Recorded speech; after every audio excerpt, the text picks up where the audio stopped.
Uma verdadeira bomba prestes a explodir no coração do Supremo Tribunal Federal.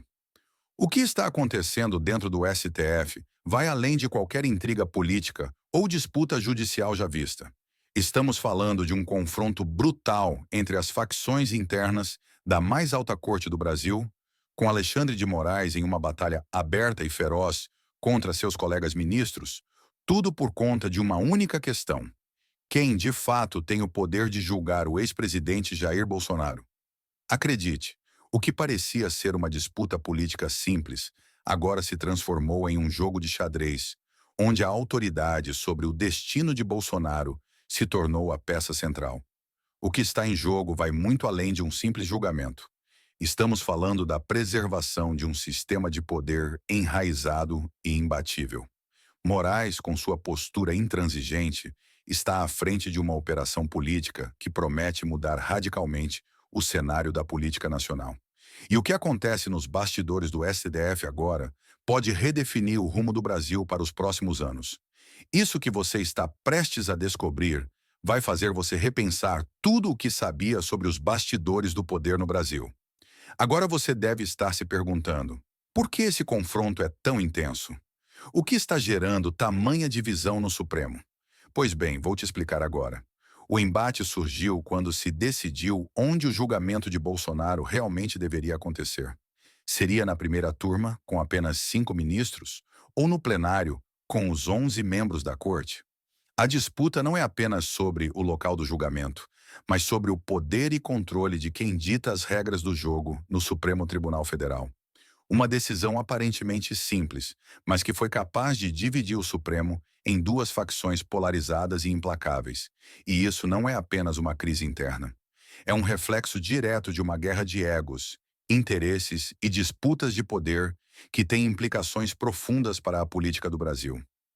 Há muito mais envolvido aqui do que a simples escolha entre o plenário ou a primeira turma. Estamos falando de uma verdadeira batalha de sobrevivência para os ministros do Supremo. E o mais impressionante de tudo é que esse racha no STF pode, de fato, revelar as entranhas da política judicial brasileira, algo que nem todos estavam prontos para encarar. A verdade por trás dessa guerra interna é mais suja, mais maquiavélica e mais estratégica do que você imagina. Agora que você já sabe do tamanho da disputa, deixa eu te contar o que realmente está em jogo aqui. Alexandre de Moraes, que sempre foi conhecido pela sua postura implacável e sua habilidade em manipular os bastidores da política, está mais uma vez jogando as cartas de forma estratégica. A facção dele, composta por ministros como Flávio Dino e Carmen Lúcia, não quer apenas controlar o julgamento de Bolsonaro. Eles querem manter o poder nas mãos deles, sem deixar margem para surpresas ou resistências. Se o caso ficar na primeira turma, eles terão total domínio do processo, com uma maioria consolidada que garantirá uma condenação rápida e sem contestação. Isso não é apenas uma questão jurídica, é uma estratégia política de longo prazo, e Moraes sabe muito bem disso. Ele não quer que o julgamento seja algo imprevisível, onde a chance de uma reviravolta poderia pôr em risco os seus planos. Ele está se posicionando de forma que, ao final do julgamento, sua narrativa será a única que prevalecerá, sem a interferência de ministros mais independentes, como André Mendonça ou Nunes Marques, que poderiam fazer o jogo virar contra ele. E aqui está a chave para entender tudo isso.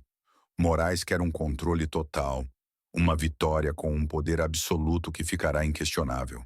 Se o julgamento for realizado sob o comando da primeira turma, ele e seus aliados terão total controle sobre a narrativa do caso. E isso, meu amigo, pode ter consequências ainda mais graves do que você imagina. Mas calma aí, não é só Moraes que está jogando esse jogo sujo. Há uma facção no STF que acredita que o julgamento de Bolsonaro deveria ocorrer no plenário, e eles não estão apenas defendendo o que parece ser o caminho mais justo. Para esses ministros, o plenário não é apenas a solução mais democrática. É também uma jogada de autopreservação, uma maneira de proteger suas posições e evitar a culpa. Eles alegam que, devido à gravidade do caso, um ex-presidente da República sendo acusado de tentativa de golpe, o julgamento deve ser realizado pela totalidade dos ministros, o que daria uma maior visibilidade e legitimidade ao processo. Isso soa justo, certo? Mas não se engane. Existe uma agenda oculta por trás dessa defesa do plenário. E você precisa saber o que é. Ao contrário do que muitos querem fazer você acreditar, essa facção não está pensando na justiça, mas sim nas consequências políticas do caso. A verdade é que, ao trazer o julgamento para o plenário, eles evitam a acusação de parcialidade e ainda protegem suas relações com a base bolsonarista. Não é apenas sobre o que é certo ou errado, mas sobre se posicionar estrategicamente no tabuleiro político. Acredite, no final das contas, o que está em jogo aqui não é a busca pela verdade, mas sim a preservação de suas posições de poder, uma tentativa de salvar a própria pele diante de um cenário turbulento. O Supremo está dividindo-se entre a tentativa de mostrar unidade e a pura busca por autopreservação. E o pior é que o povo nem sequer percebe a verdadeira razão por trás dessa jogada. Agora prepare-se porque você vai descobrir algo que poucos sabem, mas que pode mudar completamente a forma como você vê essa batalha política no Supremo. Acredite se quiser, mas até mesmo ministros que estão defendendo o julgamento no plenário sabem que manter o caso de Bolsonaro na primeira turma tem enormes vantagens.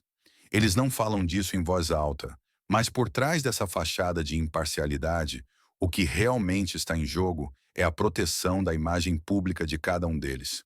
Vamos ser claros. Se o julgamento ficar restrito à primeira turma, os ministros têm muito mais controle sobre o que acontece nos bastidores. Eles podem manipular as decisões sem a pressão de ter que enfrentar um plenário cheio de ministros com opiniões divergentes. Além disso, a primeira turma tem a vantagem de ser composta por figuras mais alinhadas com as ideologias que dominam o jogo político atual. Pessoas que sabem como usar o STF para fortalecer sua narrativa e garantir o controle sobre os rumos do país. E tem mais. Com menos ministros envolvidos, a pressão popular e as críticas nas redes sociais ficam concentradas nas figuras da primeira turma, poupando os outros ministros de um desgaste público desnecessário. A estratégia aqui é clara. Se você quer sobreviver nesse jogo de poder, precisa jogar com cautela e garantir que a sua imagem não seja queimada no processo. Não importa o que o povo pense, o que importa é o que esses ministros conseguem salvar de suas próprias peles, mesmo que isso signifique colocar a justiça e a equidade de lado. Cada movimento deles é uma jogada de mestre para controlar o destino de Bolsonaro e, ao mesmo tempo, proteger seus próprios interesses políticos. Não se engane, o que está acontecendo nos bastidores é um jogo de xadrez imenso, onde cada peça é movida com a intenção de garantir o controle e a sobrevivência no futuro turbulento que se aproxima. Aqui chega o ponto crucial, o mais revelador de todos. Tudo o que você viu até agora, toda essa guerra de facções no Supremo, não tem absolutamente nada a ver com justiça. É um jogo sujo de autopreservação. Em vez de buscar a verdade, os ministros estão em uma corrida desesperada para proteger suas próprias posições de poder. Moraes, à frente da facção que deseja controlar o julgamento de Bolsonaro, está empenhado em garantir que sua narrativa se imponha sem resistência, sem questionamentos, sem as interferências que poderiam vir de outros ministros. Mas não é só ele. O grupo que defende o plenário também não está preocupado em buscar uma decisão imparcial. Eles querem sim preservar sua própria pele, mas com um disfarce de que a maior representação no julgamento seria benéfica ao processo. No fundo, todos sabem que estão mais interessados em salvar suas imagens públicas e manter suas alianças políticas do que realmente fazer justiça.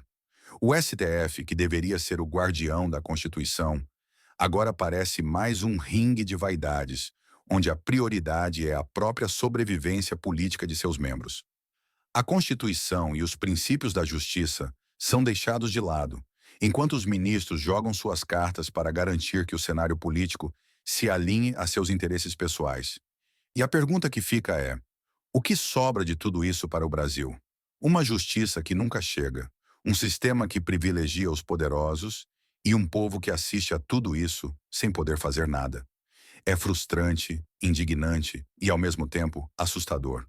O que era para ser um tribunal imparcial tornou-se um palco de disputas políticas e interesses próprios. E quem paga o preço por tudo isso? O povo brasileiro. Eles são os grandes perdedores de uma batalha que não deveria ser deles, mas que, ao fim e ao cabo, os afeta diretamente. A manipulação está à vista de todos, mas quem irá realmente questionar esses ministros? Agora, mais do que nunca, é hora de refletir sobre o verdadeiro papel do STF e os custos reais dessa autopreservação disfarçada de justiça. O que está em jogo, meus amigos, é mais do que um julgamento. É o próprio futuro do Brasil.